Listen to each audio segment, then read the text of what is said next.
Hi, this is AtomBomb98, and today I'm going to be doing a review on another knife. As you can probably tell from the title, you know what knife I'm going to be doing a review on, and this is not going to be that knife. This is a great knife from Benchmade. It is the sequel, 707. I just thought I would show you a Benchmade here because Benchmades are famous for their axis lock, which is a very great design. Not only does it lock the knife open, but it's also extremely fun to play with.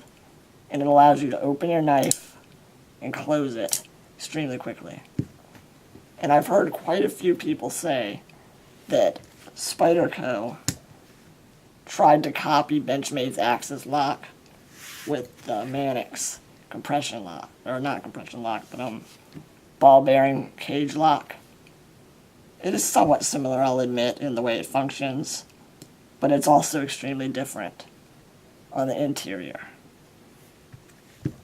This isn't going to be another one of those comparison videos.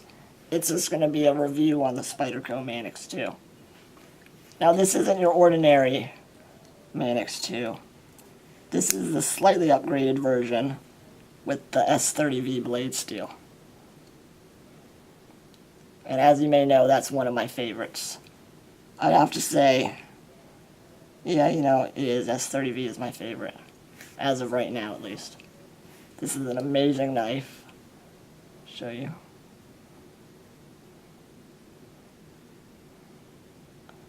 It is a hollow ground blade.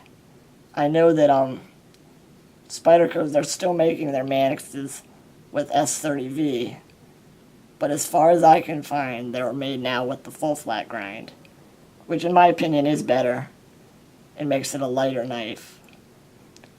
But let's start off this review here. I'm going to start with the price. The price of this knife is currently around $100 on Blade HQ, although I'm not sure if you'll be able to find this hollow grind version, because all I've been able to find was the full flat grind, which makes it a little bit lighter weight of a knife. But, yeah, you will probably find it maybe $95 at the lowest, but it's a great deal. I highly recommend you get it, because this knife is amazing. Let's get into the size and weight of this knife. This knife overall is 8 inches, or 203 millimeters. The blade length on this knife is actually 3.375 inches, or 86 millimeters. Now the reason, well, this is one of my favorite knives, this and the Spyderco Paramilitary 2. I've sent in another review. It's neck and neck between these two as my favorites. Although, if I had to pick one, it would probably be the Paramilitary 2. And I'll explain why. It comes down to one factor, and that is the weight of the knives. The Paramilitary 2 weighs about 3.9 ounces, which, I mean, it's not the lightest knife in the world. I have a lot of knives that weigh less, but 3.9 ounces is about the maximum I would carry for an EDC knife. But when you're comparing it to the Manix 2, that weighs about 5 ounces, actually exactly 5 ounces, that's just too heavy for me, in my opinion.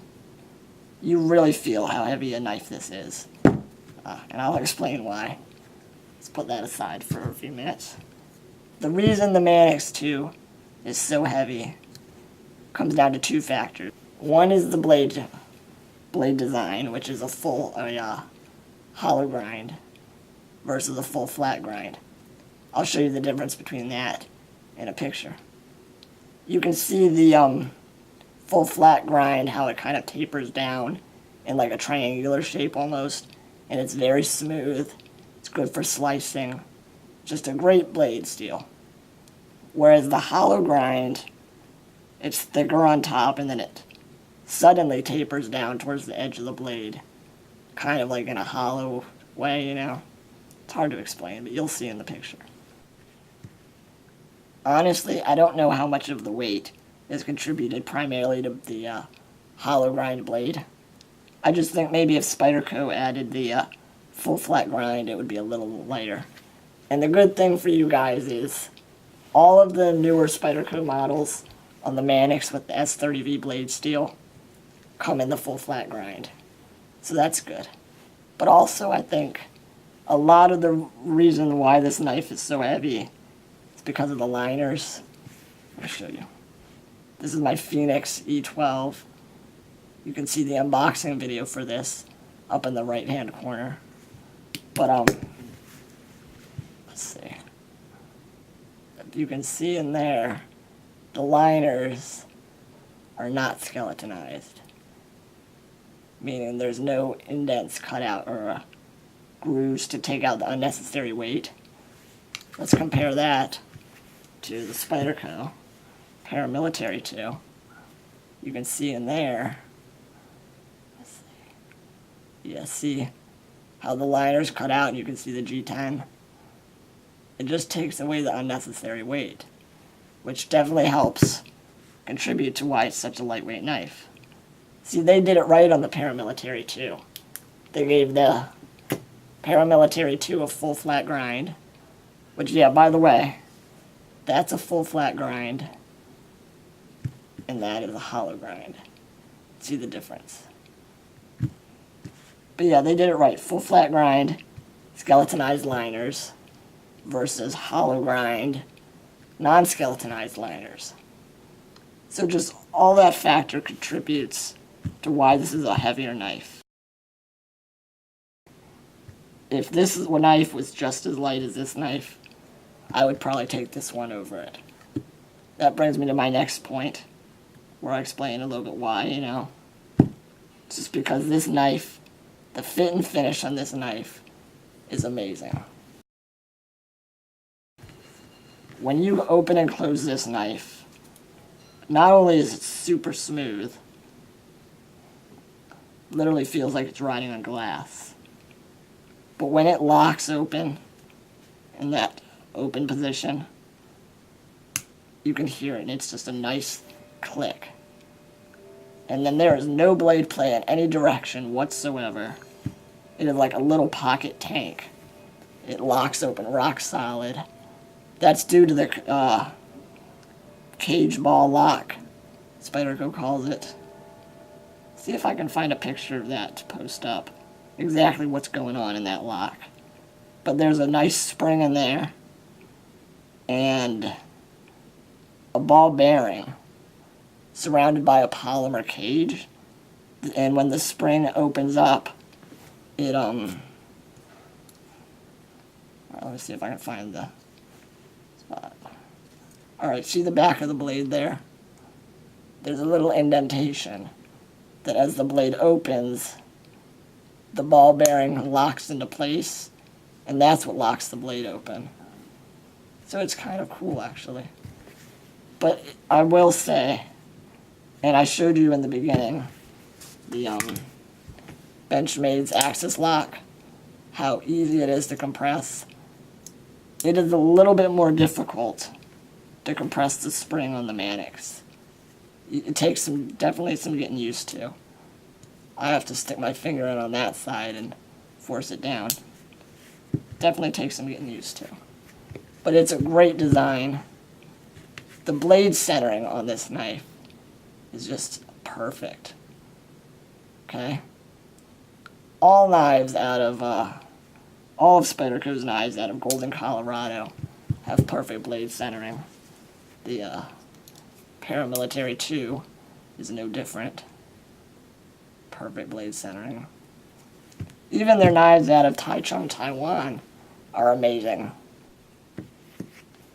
The handle on this knife is made out of a nice G10, black G10.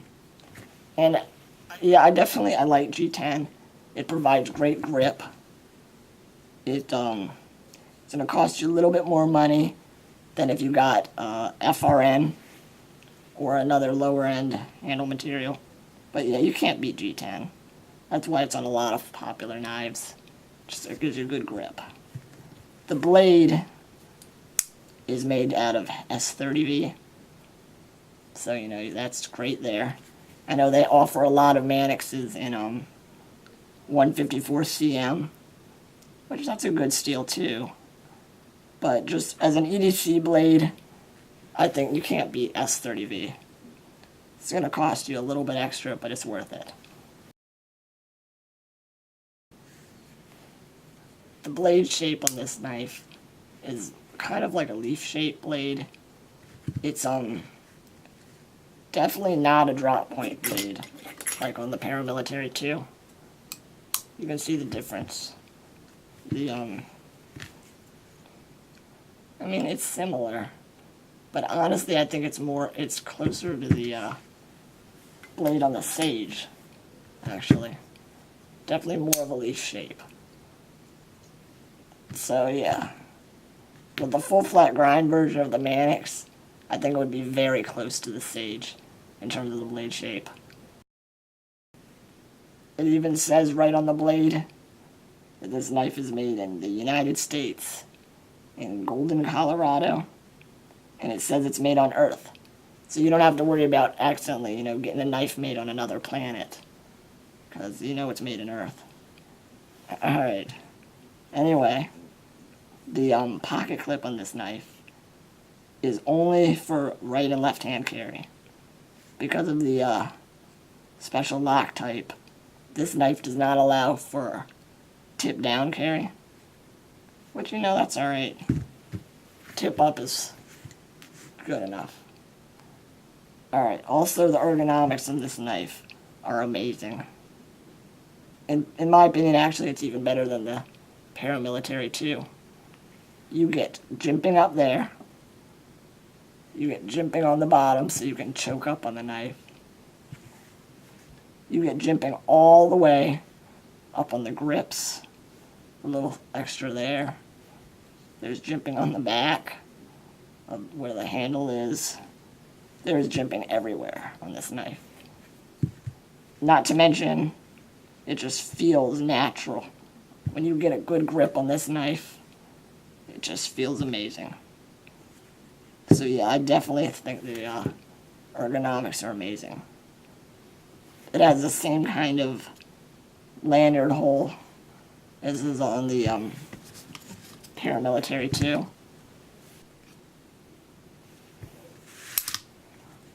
Just like most of Spydercos, it has screw-together construction, so if you have to, you can take the knife apart and clean it.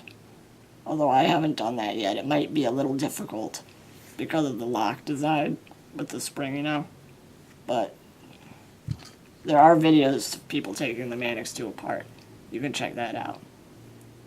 Alright, I highly recommend this knife. For about $100, you can't beat it. S30V blade. It's a great deal. You may not be able to find the one with the hollow version, but the full flat grind version may even be better. So yeah, this is a great knife. Just definitely you should buy it. Alright, thanks for watching, and this is Atom Bomb 98.